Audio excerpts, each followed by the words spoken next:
Xotining namuncha ko'p cho'miladi. Ermakka cho'miladimi? Endi terlaydi, cho'miladi. Qadamini o'ylab qolsin, o'zi yoqmay turibdi. Yo'q qilib yuboraman.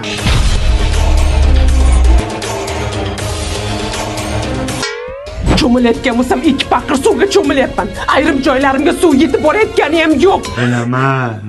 Menga qarang, yo meni tanlang, yo onangizni. Menga sen ham, onam ham kerak.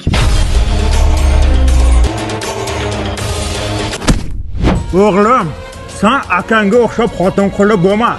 Akang onasidan kechib xotinini tanladi. Xotiniga naqllena o'tirib, qo'lini o'pganini o'zim ko'rdim. Yo tavba.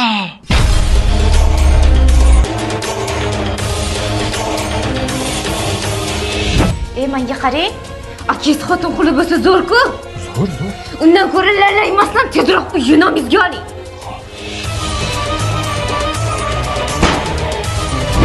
Ona, ana makaronkali o'g'liz borku, sizda aqotizga zahar solib, o'ldirib, uyda o'zini nomiga o'tkazmoqchi. Ana yangacham aytib eshitdim. Voy noshkurlar-ey. Men ana katta ho'kizi bolasiga ertalabdan kechgacha qarayman. Tuvagini to'kaman, po'qini yuvaman. Menga bo'lgan rahmati shumi? Kerak bo'lsa bolasiga o'zi qarasin.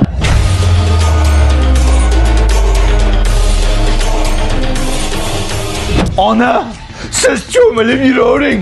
Anetta enam sumagimni tozalaganini, tagimni tozalaganini minnat qildi. Undan ko'ra lalaku tagligidan kiydiringlar. Ertalabgacha mazza qilib uxlayman. Namlik tushaydi. Allergiya ham chaqirmaydi ona. Dada, siz tug'ilganimda qo'y so'ygan ekansiz. Ana ukangiz, amakim tug'iladigan bolasiga uydagi molni so'ymoqchi. Uydagi molni? Yes. Da!